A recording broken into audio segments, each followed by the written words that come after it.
Greetings and welcome to Avalon Plays, and I hope you're doing fantastically well. In this episode I'll be continuing my playthrough of War and Peace, the Russian campaign, and this will be the Russian turn 5, September 1812. In the previous episode, the French turn, the French attacked just east of Smolensk and they got a bloody nose and actually withdrew, which gave the Russians their first actual victory on the map. The Russians followed up a little bit, but I haven't quite decided what to do with the Russians until I go down to the board, which will be in a moment. Just like to make a mention of Mark Roger, who did a little unboxing of his copy of War and Peace, and as I mentioned in my previous episode, that me and him will be doing the 1813 campaign as a playthrough, leading us to, hopefully, if everything goes well, doing the full 1805 to 1815. But until then, hit the like, all that other YouTube things at the bottom there, and I'll take us down to the map.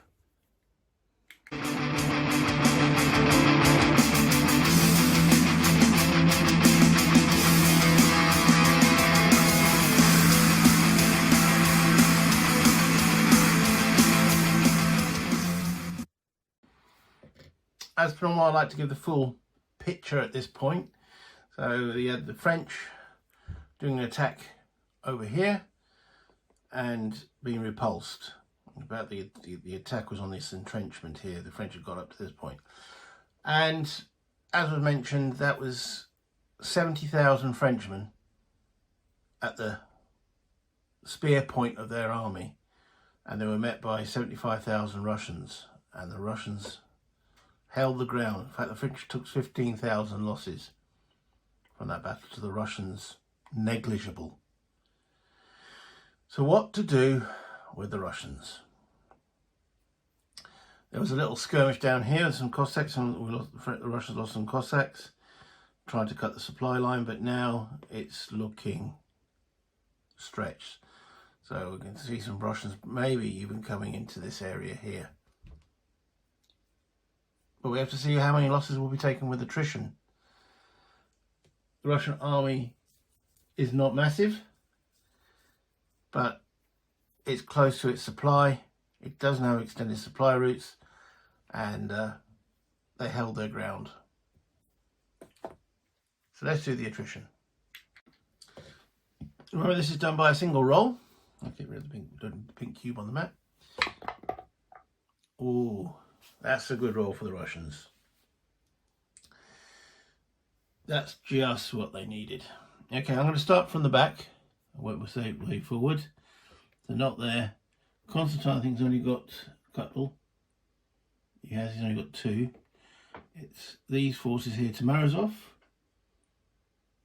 who's got 1, 2, 3, 4. And he's stacked with Barclay, who's got another 2, 3, 4, so that's 8. And finally, Benegessen. There's 10 Russians in there. With a roll of 1, I don't think there's going to be any losses. That's a 0. Okay, modifiers are -1 for home country, +1 for Spain and Russia. So no losses. That's probably the largest force the Russians actually have on the board. Looks like they've been feeding their troops.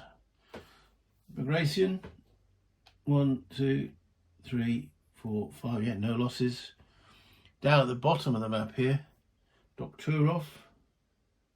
I do know the alphabet, but Dokturov, he's got nothing. So he must be with Commander A. And they're all 5, 6, 7, 8, 9. I'm going to put them actually under Dokturov rather than Commander A. Yeah. Again, nothing. So effectively, no losses for the Russians from attrition. Good to roll a 1, isn't it? We skip the alliance phase. That will come in November. So we're next into reinforcements. Now the Russians actually get quite a few reinforcements. 2, 3, that's 5. 6, 7, 8. 40,000 men. Where do these actually go? Let's have a look. Okay, September at Moscow, Kutuzov. He joins over here. At St. Petersburg, leader 0 and 5 infantry. So, St. Petersburg, right at the north of the map there, with 5 infantry. That's leader 0 at C. And then they get the standard 2 in Moscow. So, joining Kutuzov. And 1 in Kiev, but Kiev's fallen, so it goes to the nearest, which is Kharkov, right down the bottom here, where we've got Commander B, who now has 1 troop. Okay, so that is the reinforcements, so we're into the movement phase. Not quite. We also get 1 Cossack in Moscow as a replacement, because they took a loss in and around the skirmishing here. That's that then. So yeah, we're now into the movement phase. I think this force up here, we need to move it down. Start threatening the supply lines here. The French are obviously not now. Well, as I said in my previous video, there's a reason why they're not going for St. Petersburg. And one of them was that amount of reinforcements. So Commander C, I mean, I suppose you can walk along the coast here. 1, 2, 3. Is the lake completely unplayable?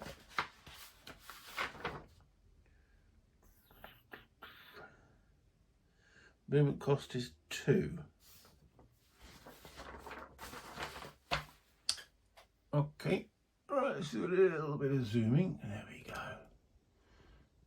So we're going to have this force join with Wittgenstein over there. So swamps is 2, woods is 2. I've only got 5.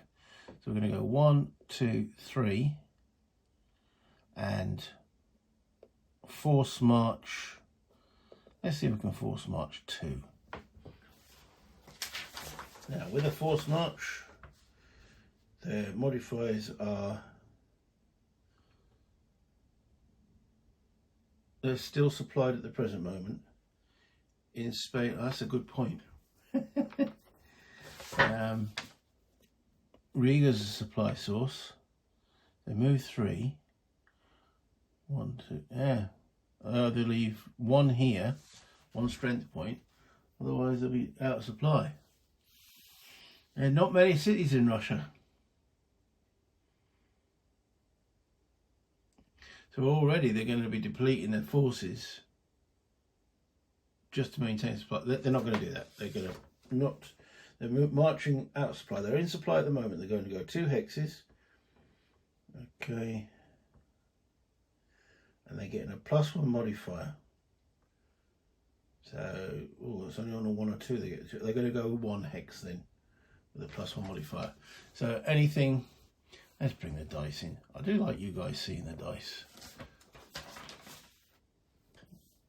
So 5 with a +1 6. They don't even get that far. So that was the end of their movement.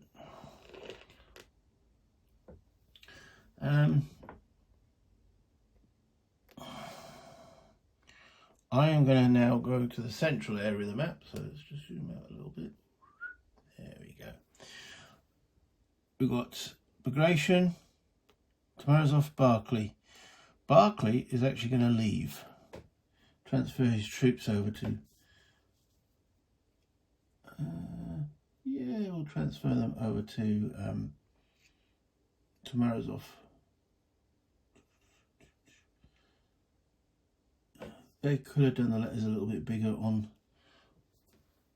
this chart here, because even when I'm really this close, I know it's what's written on the counters, but it's really, really tiny. So, okay, because Barclay wants to go and take over here. He's going to be in charge of the Northern Army. He's a good commander. So and they've got 10 movement points by themselves, so that'll be 2, 3, 4, 5, 6, 7, 8, 9, 10. So he's got no troops, but he's rushing up there to take over. Riga's important. How many troops has Wittgenstein got? He's only got 3. So he's got 15,000 men, but we have this commander coming over. So that'll create a threat, is the main thing I'm looking at here. Okay, so back to the central front.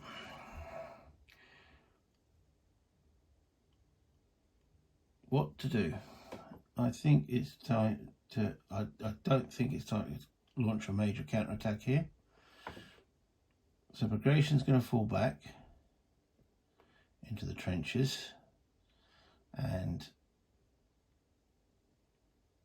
we will have those 3 commanders there. Kutuzov will march forward. Now, he's bringing with him now 2 infantry plus what was already under there. I'd like to keep 1 in the entrenchment, so he's going to move forward with 2 infantry and take over in this hex here, with Constantine joining him. I have to leave Constantine on the board. So, and that will then bring Constantine's troops to 4 in that hex. And the Cossack that was in here is then free to move.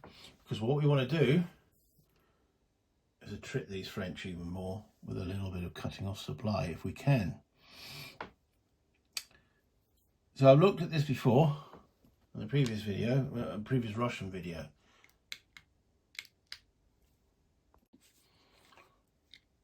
Where to place these Cossacks to limit the supply.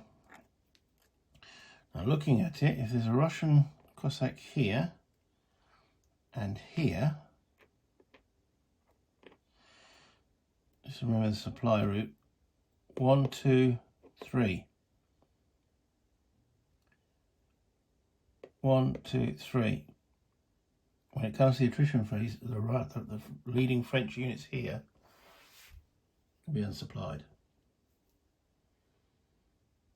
I think that's worth a point of cavalry. So 1, 2, 3, 4.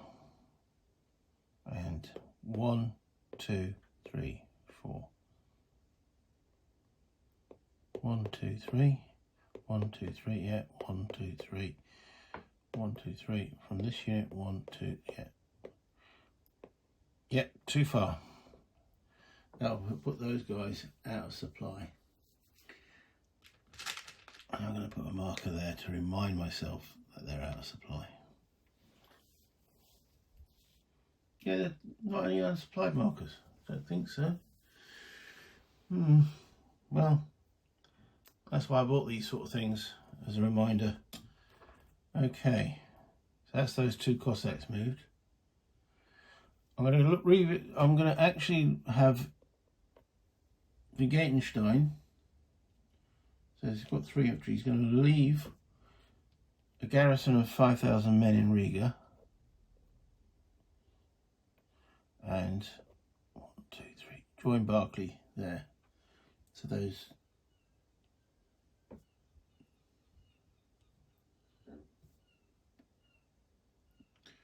Wittgenstein's 2 men.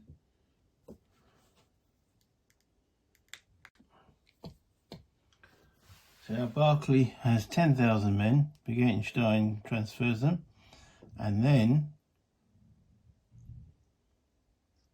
goes back. So it's 1, 2, 3, 4, 5. Goes back into this garrison here. That's 1. Wittgenstein. Just gives that extra modifier. Okay. Additional Cossack from Moscow. I think he's going to go up to the northern part of the map. 1, 2, 3, 4. Force marching 1 hex. It's worth a punt, isn't it? Rolls a 3. +1 for Spain or Russia, so that's 4. So he gets 1. Continue that threat. And then let's have a look at what we're going to do down here. Okay, so we've got Turov, who's got 5, 6, 7, 8, 9, and General A. So General A falls back to Kharkov.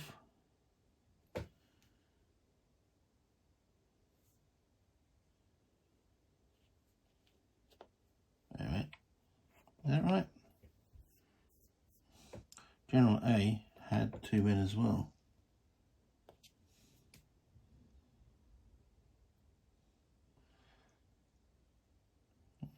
No, it didn't. He had none. It was the 9. Okay, so yeah, he goes back to there. B moves forward 1, 2, 3 to there, maintaining a supply route. And to Turov 1, 2, 3.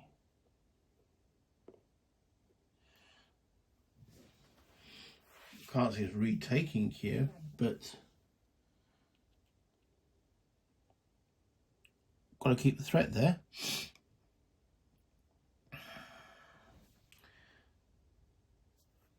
Put B back there, a bit further from the French, that side. But Turov's got a 5, 6, 7, 8, 9 strength army. It's 45,000 men. Something for Jerome that stops him reinforcing the central thrust. Okay, I think that concludes the Russians' movement.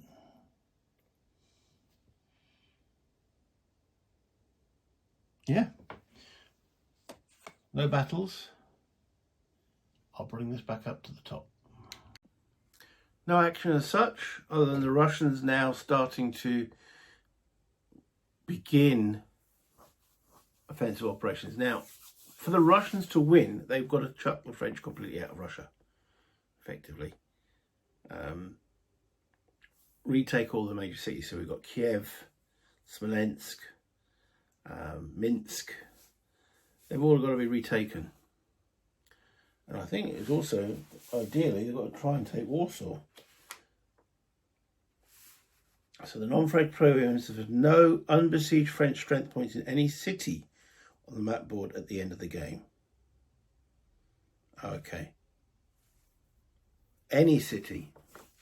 So the Russians have got a lot to do.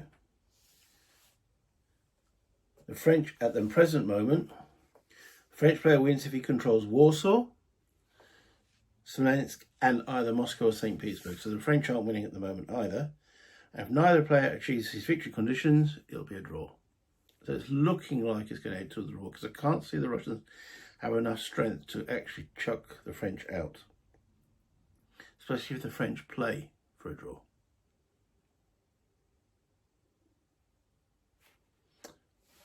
Can't do that, can we?